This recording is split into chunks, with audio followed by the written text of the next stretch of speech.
തദ്ദേശ സ്ഥാപനങ്ങളിലേക്ക് നടന്ന തെരഞ്ഞെടുപ്പ് സത്യത്തിൽ ജനങ്ങളുടെ ശക്തമായ ഒരു രോഷപ്രകടനമാണ്. ഈ ഭരിക്കുന്ന ഗവൺമെൻറ്റുകൾക്കെതിരെ അവരുടെ ശക്തമായ പ്രതിഷേധമാണ് ഈ സമ്മതിദാന അവകാശത്തിലൂടെ ജനങ്ങൾ വിനിയോഗിച്ചത്. ഇത്ര വലിയ ഒരു വിജയം UDF-നും അതിനേക്കാൾ വലിയൊരു പരാജയം LDF-നും കേരളത്തിലുണ്ടായത് അതുകൊണ്ട് തന്നെയാണ്. കഴിഞ്ഞ 10 വർഷമായി നിരന്തരമായ വാഗ്ദാന ലംഘനങ്ങൾ, കെടുകാര്യസ്ഥത, ഏത് പ്രവർത്തനങ്ങളിലാണെങ്കിലും അഴിമതിയുടെ മുഖമുദ്ര, ഇതെല്ലാം കൊണ്ട് വശം കെട്ടിരിക്കുകയാണ് കേരളീയർ.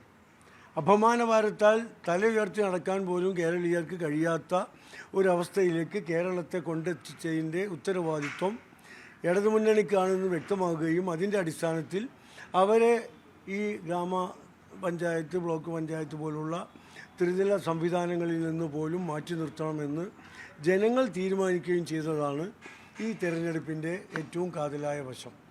UDF അവരുടെ ചിന്തകൾക്കൊപ്പം നിന്നു, അവരുടെ ചിന്തകൾ ഒന്നുകൂടി ഓർമ്മപ്പെടുത്താൻ സഹായിച്ചു എന്ന് മാത്രമേ ഈ തെരഞ്ഞെടുപ്പിൽ ഉണ്ടായിട്ടുള്ളൂ. UDF-ലെ ഐക്യവും കെട്ടുറപ്പും ഏക മനസ്സോടുകൂടിയുള്ള ചടുലമായ പ്രവർത്തനങ്ങളും ഈ വിജയത്തിലേക്ക് നയിക്കുന്നതിന് കാരണമായിട്ടുണ്ട്. വെള്ളാപ്പള്ളി നടേശൻ്റെ പ്രസ്താവനകൾ, അതിനെ പിന്തുണയ്ക്കുന്ന മുഖ്യമന്ത്രിയുടെ നിലപാട്, അതൊക്കെ തന്നെ ഒരു കമ്മ്യൂണിറ്റിയുടെ ഒരു ഏകീകരണത്തിന് സഹായിച്ചിട്ടുണ്ടെന്ന് കരുതുന്നുണ്ടോ? അങ്ങനെ ഒരു ഏകീകരണം ഈ ഒരു തെരഞ്ഞെടുപ്പിൽ പ്രതിഫലിച്ചിട്ടുണ്ടോ? അല്ല, ഏതെങ്കിലും ഒരു കമ്മ്യൂണിറ്റി അല്ലല്ലോ അത് ബാധിച്ചിട്ടുള്ളത്. കേരളത്തിൻ്റെ പൊതു മനസ്സിനെയല്ലേ, മതേതര കേരളത്തിനെയല്ലേ. കാരണം വികസന പ്രവർത്തനങ്ങളോ ജനക്ഷേമ പ്രവർത്തനങ്ങളോ മുന്നിൽ വെച്ച് ജനങ്ങളെ അഭിമുഖീകരിക്കാൻ കഴിയില്ല എന്നുള്ളത് കൊണ്ട് വിദ്വേഷവും വർഗീയതയും ജാതി സ്പർദ്ധയുമൊക്കെ കൊണ്ടുവന്ന് ജനങ്ങളെ ഭിന്നിപ്പിച്ച് വോട്ട് നേടാമെന്ന മാർക്സിസ്റ്റ് പാർട്ടിയുടെ ശ്രമമാണ് വെള്ളാപ്പള്ളിയെ പ്രോത്സാഹിപ്പിക്കുന്നതിലൂടെ കേരളം കണ്ടത്. കേരളത്തിലെ മതേതര ചിന്തയുള്ള മുഴുവൻ മനുഷ്യരും അതിനെതിരെയുള്ള അവരുടെ പ്രതിഷേധം അടക്കി വെക്കുകയും ഒരു സന്ദർഭം കിട്ടിയപ്പോൾ അത് ശക്തമായി ഉപയോഗിക്കപ്പെടുത്തുകയും ചെയ്തു.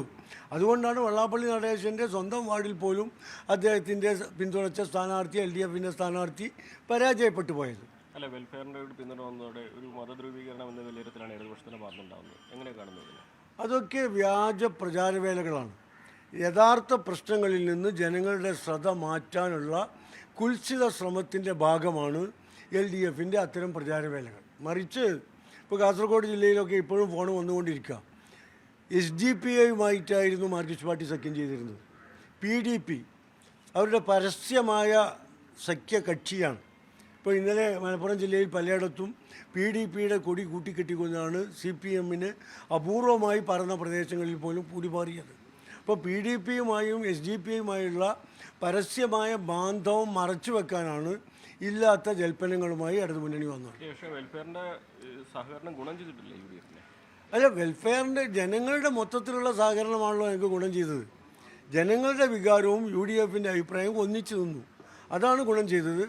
അതിൽ UDF-ൻ്റെ ഘടകകക്ഷികളെപ്പോലെ തന്നെ ഞങ്ങൾക്ക് പ്രാദേശികമായി പിന്തുണ നൽകിയിരുന്ന മറ്റെല്ലാ വിഭാഗങ്ങളും അതിൽ ഉൾപ്പെടും. ധാരാളമായിട്ട് പണ്ട് ശബരിമലയുടെ ആചാരങ്ങളെ തകർക്കാൻ മാർക്സിസ്റ്റ് പാർട്ടി ശ്രമിച്ചപ്പോഴാണ് അവർക്ക് ഒരു ദയനീയ പരാജയം ഉണ്ടായത്. ഇപ്പോൾ അത് ആവർത്തിക്കുകയാണ്. ഇവിടെ വിശ്വാസ ആചാരങ്ങളെയല്ല, മോഷണം. അവരുടെ മുഖമുദ്ര, LDF-ൻ്റെ മുഖമുദ്ര അഴിമതിയാണ്. ആ അഴിമതി എല്ലാ പരിമിതികളും ലംഘിച്ചുകൊണ്ട് പരിശുദ്ധമായ പരിപാവനമായ സന്നിധാനത്ത് പോലും ഭീമമായ കൊള്ള നടന്നു. അറിഞ്ഞുകൊണ്ട് മിണ്ടാതിരുന്നു. 2018-19 നടന്ന കൊള്ള മറച്ചു വെച്ചു. 2024 വീണ്ടും അത് ആവർത്തിക്കാൻ പോകുമ്പോഴാണ് പുറത്ത് ജനം അറിയുന്നത്. അപ്പോൾ ഇത്രയും വലിയൊരു കൊള്ള നടന്നിട്ട് അത് മറച്ചു വെക്കുകയും അത് നടത്തിയ ആളുകളെ സംരക്ഷിക്കുകയും ചെയ്യാണ്. 2-3 ആഴ്ചയായി ഇടതുമുന്നണിയുടെ CPM-ൻ്റെ ഉന്നതരായ നേതാക്കൾ ജയിലിലാണ്. അവർ ചെയ്ത കുറ്റം, അവർ ജയിലിലായിട്ട് പോലും അവർ ചെയ്ത തെറ്റിനെ തള്ളിപ്പറയാനോ അവരെ പാർട്ടി ഒരു യോഗത്തിലെങ്കിലും അവർ ഇനി സംബന്ധിക്കേണ്ട എന്ന് പറയാനോ മാർക്സിസ്റ്റ് പാർട്ടി തയ്യാറായിട്ടില്ല. അപ്പോൾ കള്ളന്മാരെ സംരക്ഷിക്കുകയും കള്ളത്തരം നടത്തുകയും അതിന് കൂട്ടുനിൽക്കുകയും ചെയ്യുന്ന ഇടതുമുന്നണിയുടെ നിലപാടാണ് ജനങ്ങളെ അവർക്കെതിരായി വോട്ട് ചെയ്യാൻ പ്രേരിപ്പിച്ചത്. ഇനിയും അതൊക്കെ പറഞ്ഞ് നടന്നിട്ട് വല്ല കാര്യമുണ്ടോ? പാർലമെൻറ്റ് തെരഞ്ഞെടുപ്പിൽ പറഞ്ഞു, അപ്പോൾ പറഞ്ഞു പിന്നെ ക്ഷേത്രത്തിലെ പാട്ടുത്സവത്തിന് കാണാം. അത് പറഞ്ഞ് ഇപ്പോൾ ഈ പാട്ടുത്സവം നടന്നു, ഇനിയിപ്പോൾ നിയമസഭയിൽ കാണാമെന്ന് നിങ്ങൾ പറഞ്ഞോ? നിങ്ങളെ സന്തോഷത്തിൽ നിങ്ങൾ ഓരോ ചോദ്യങ്ങൾ ചോദിച്ചോ? മുസ്ലിം ലീഗിന് അതൊന്നും ബാധകമല്ല എന്നത് എല്ലാ തെരഞ്ഞെടുപ്പുകളും ബോധ്യപ്പെടുത്തിയിട്ടുണ്ട്. ഇനി എവിടെ നിന്നാണ് നിങ്ങൾക്ക് ബോധ്യമാവേണ്ടതെന്ന് എനിക്ക് അറിഞ്ഞുകൂടാ. നിങ്ങൾക്ക് ബോധ്യമാവാത്തത് കൊണ്ടല്ല, പുതിയത് എന്തെങ്കിലും കിട്ടുമെന്ന് അറിഞ്ഞുകൊണ്ടാണെങ്കിൽ ഒന്നും കിട്ടൂല. പൊന്മുണ്ടത്ത് UDF-നെ സംബന്ധിച്ചിടത്തോളം ശക്തമായ പ്രതിഷേധം മുസ്ലിം ലീഗിനുണ്ട്. UDF-ലെ ഒരു ഘടകകക്ഷി LDF-മായി സഖ്യം ചെയ്ത് മത്സരിക്കുക എന്ന് പറഞ്ഞാൽ UDF മര്യാദകൾക്കെതിരാണ്. അതിന് നേതൃത്വം നൽകിയത് ആരായിരുന്നാലും അതിന് UDF-ൽ നടപടി വേണം. ഞങ്ങളത് ആവശ്യപ്പെടും. ഞങ്ങൾ തെരഞ്ഞെടുപ്പ് നേരിട്ടല്ലോ, വേറെ നിലക്കാം. അത് UDF-ന്റെ പോലും തീരുമാനമൊന്നുമല്ല. പരാജയപ്പെടുത്തിയത് ഇത്രയും വലിയ വിജയം നേടുമ്പോഴും ആ ഒരു സീറ്റിൽ മുസ്ലിം ലീഗിനെ പരാജയപ്പെടുത്തിയാണ് കോൺഗ്രസിന്റെ ഭാഗത്തുനിന്നുണ്ടായത്. അത് കോൺഗ്രസിലെ ഒരു വിഭാഗം ആളുകൾ CPM-മായി സഖ്യം ചെയ്ത് മത്സരിച്ചു. അത് UDF ഞങ്ങൾ ഉന്നയിക്കും, UDF-ലും ആവശ്യപ്പെടും.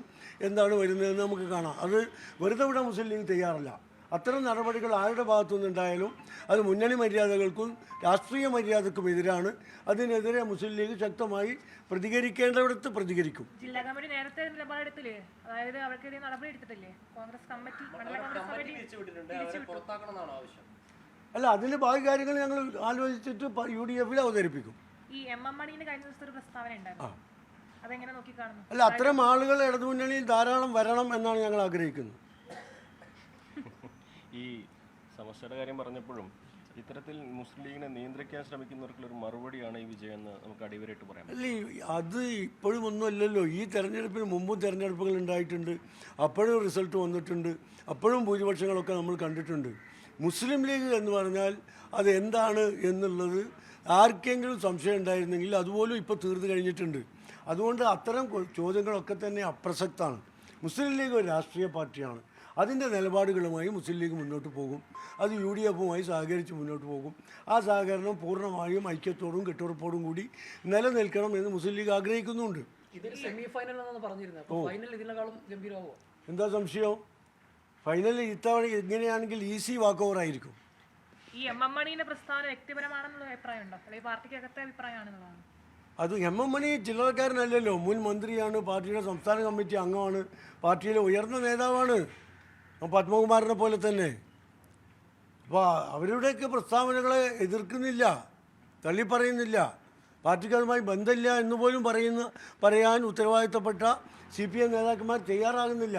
അപ്പോൾ ഇവരൊക്കെ ആലോചിച്ച് ഉറച്ചുകൊണ്ടാണ് ജനങ്ങൾക്കെതിരെ ഇത്തരം എന്താ പറയുക അപകീർത്തികരമായ ജുഗുപ്സാവഹമായ പ്രസ്താവനകളുമായി രംഗത്ത് വരുന്നത്. തെക്കൻ ജില്ലകളിൽ ലീഗിനെ കോൺഗ്രസ് വേണ്ട പോലെ പരിഗണിച്ചിരുന്നില്ല എന്നാണ്. പക്ഷേ ഇപ്പോൾ ലീഗ് വലിയ നേട്ടം തെക്കൻ ജില്ലകളിൽ ഉണ്ടാക്കുകയും ചെയ്തിട്ടുണ്ട്. അടുത്തൊരു തെരഞ്ഞെടുപ്പ് വരുമ്പോൾ അത് കൂടുതൽ കുറച്ചും കൂടി വലിയ പരിഗണന, വലിയ പ്രാധാന്യം കൊടുക്കേണ്ടതല്ലേ? ഞാൻ പറഞ്ഞല്ലോ, നേരത്തെ ഞാൻ പറഞ്ഞിട്ടുണ്ട്, തെക്കൻ ജില്ലകളിൽ മുസ്ലിം ലീഗിന് മത്സരിക്കാൻ കിട്ടിയ സീറ്റുകൾ വളരെ പരിമിതമായിരുന്നു. പക്ഷേ ആ കിട്ടിയ സീറ്റുകളിലൊക്കെ ഞങ്ങൾ വിജയിച്ചു. 77% മുസ്ലിം ലീഗിൻ്റെ സ്ട്രൈക്ക് റേറ്റ് ഈ തെരഞ്ഞെടുപ്പിൽ. മലബാറിലെ കണക്ക് നിങ്ങൾക്കറിയാൻ പറയേണ്ടില്ല. മലപ്പുറം ആയിരുന്നാലും കോഴിക്കോടായിരുന്നാലും കണ്ണൂരും കാസർഗോഡും വയനാടും ഒക്കെ സംഭവിച്ചത് നിങ്ങൾ കണ്ടതാണ്. തെക്കൻ ജില്ലകളിൽ മുസ്ലിം ലീഗിന് അഭൂതപൂർവമായ വിജയം കിട്ടിയത്. ഞങ്ങൾക്ക് കിട്ടിയ സീറ്റുകളിൽ പരമാവധി വിജയിക്കാൻ ഞങ്ങൾക്ക് സാധിച്ചിട്ടുണ്ട്. ഇപ്പോൾ നിങ്ങളൊക്കെ വളരെ 2-3 ദിവസം തുടർച്ചയായിട്ട് പറഞ്ഞതാണ് മുസ്ലിം ലീഗിന് ജില്ലാ പഞ്ചായത്തിൽ നിങ്ങൾ മറച്ചു വെച്ചു, മുസ്ലിം ലീഗിന് തെക്കൻ ജില്ലകളിൽ സീറ്റില്ല എന്നാണ് നിങ്ങൾ പറഞ്ഞത്. നിങ്ങൾ ഉദ്ദേശിച്ചത് പിന്നെ ജില്ലാ പഞ്ചായത്തായിരുന്നു. ഞങ്ങൾക്ക് കിട്ടിയ 4 സീറ്റാണ് കിട്ടിയത് തെക്കൻ ജില്ലകളിൽ. അതിലും 3 ഞങ്ങൾ ജയിച്ചു. തിരുവനന്തപുരത്ത് വർഷങ്ങൾക്ക് ശേഷമാണ് ജില്ലാ പഞ്ചായത്ത് ഞങ്ങൾ ജയിക്കുന്നത്. എറണാകുളം ജില്ലയിൽ ഞങ്ങൾ മത്സരിച്ച 2 ജില്ലാ പഞ്ചായത്ത് ഞങ്ങൾ ജയിച്ചു. കൊല്ലത്ത് മാത്രമാണ് ചെറിയ വോട്ടിന് ഞങ്ങൾ തോറ്റുപോയത്. അപ്പോൾ അത് ജില്ലാ പഞ്ചായത്ത്. കോർപ്പറേഷനുകൾ, തിരുവനന്തപുരം കോർപ്പറേഷനിൽ ഏറ്റവും കൂടുതൽ വോട്ടിന് വിജയിച്ചത് മുസ്ലിം ലീഗിൻ്റെ സ്ഥാനാർത്ഥിയാണ്. കൊല്ലം കോർപ്പറേഷനിൽ, അതുപോലെ തന്നെ കൊച്ചിയിൽ, ഇവിടെയൊക്കെ അഭൂതപൂർവമായ വിജയം കിട്ടി. നിങ്ങൾക്കറിയോ, കഴിഞ്ഞ തവണ പത്തനംതിട്ട ജില്ലയിൽ ഞങ്ങൾക്ക് ഒരു സീറ്റിലും ജയിക്കാൻ കഴിഞ്ഞില്ല ജില്ലയിൽ. ഇത്തവണ അവിടെയുള്ള Pathanamthitta municipality, Adoor municipality, Pandalam municipality, അവിടെയുള്ള മുഴുവൻ മുനിസിപ്പാലിറ്റികളിലും മുസ്ലിം ലീഗിൻ്റെ പ്രാതിനിധ്യം ഉണ്ടായി. പന്തളത്ത് BJPയുടെ ഭരണം ഒഴിവാക്കാനും മുസ്ലിം ലീഗിൻ്റെ നേതൃത്വത്തിൽ അവിടെ സാധിച്ചിട്ടുണ്ട്. ഈ തെരഞ്ഞെടുപ്പിന് ശേഷം വലിയൊരു പരാക്രമം CPM-ന്റെ ഭാഗത്തു നിന്ന് പല ഭാഗങ്ങളിലും ഉണ്ടാകുന്നുണ്ട്. ഈ കണ്ണൂരിലൊക്കെ നമ്മൾ ഇന്നലെ ഭയങ്കര ഭയാനകമായ ഒരു ദൃശ്യങ്ങളടക്കം കണ്ടിരുന്നു. അപ്പോൾ അവരൊരു പേടിക്കുന്ന ഒരു സാഹചര്യം ഉണ്ടാകും. അതെ, പരാജയത്തിൽ വിഭ്രാന്തി പൂണ്ട ആളുകൾ പിന്നെ ജനങ്ങൾക്ക് നേരെ ആക്രമിച്ചുവിടുക. കണ്ണൂർ മാത്രമല്ല, ഇന്നലെ വടകര താലൂക്കിൽ കുറ്റ്യാടി മണ്ഡലത്തിൽ ഏറാമല പഞ്ചായത്തിലൊക്കെ ഉണ്ടായി പരാജയം. പോഞ്ചിയത്തും ഏറാമലയും ഒക്കെ അവർ രുചിച്ചുകൊണ്ടിരിക്കുന്ന പരാജയം അവർക്ക് സഹിക്കാൻ കഴിയുന്നില്ല. ജനാധിപത്യത്തിൽ വിജയം പരാജയമൊക്കെ ഉണ്ടാവില്ലേ? ഒരു ജനാധിപത്യ മര്യാദ കാണിക്കണ്ടേ? വ്യാപകമായ അക്രമമാണ് വടകര താലൂക്കിലെ പല ഭാഗത്തും ഇന്നലെ അഴിച്ചുവിട്ട് കണ്ണൂർ ജില്ലയിൽ. അതൊക്കെ നിയന്ത്രിക്കേണ്ടുന്ന ഉത്തരവാദിത്വം ഗവൺമെൻറ്റിനാണ്. പക്ഷേ പോലീസ് നോക്കുകുത്തിയായി നിൽക്കുകയായിരുന്നു. പോലീസ് നിശബ്ദമായി ഈ അക്രമകാരികൾക്ക് പിന്തുണ നൽകുന്ന കാഴ്ചയാണ് നമ്മൾ കാണുന്നത്. അത് അവരുടെ ഈ ഇപ്പോൾ തന്നെ നയിച്ചുകൊണ്ടിരിക്കുന്ന ഇടതുമുന്നണിയുടെ നാശത്തിൻ്റെ അവസാനമായിരിക്കും എന്നാണ് അവർ ഓർമ്മപ്പെടുത്താനുള്ളത്. കൊല്ലം കോർപ്പറേഷനിൽ ലീഗ് ഡെപ്യൂട്ടി മേയർ സ്ഥാനം ആവശ്യപ്പെട്ടോ? അല്ല, അതൊക്കെ ഭാവിയിൽ ഞങ്ങൾ പാർട്ടി ആലോചിച്ചിട്ടൊക്കെ നാളെ ഞങ്ങൾ സംസ്ഥാന കമ്മിറ്റി ചേരുന്നുണ്ട്. ആ കമ്മിറ്റി ആലോചിച്ചിട്ട് ഭാവി പ്രവർത്തനങ്ങളൊക്കെ ആലോചിക്കും.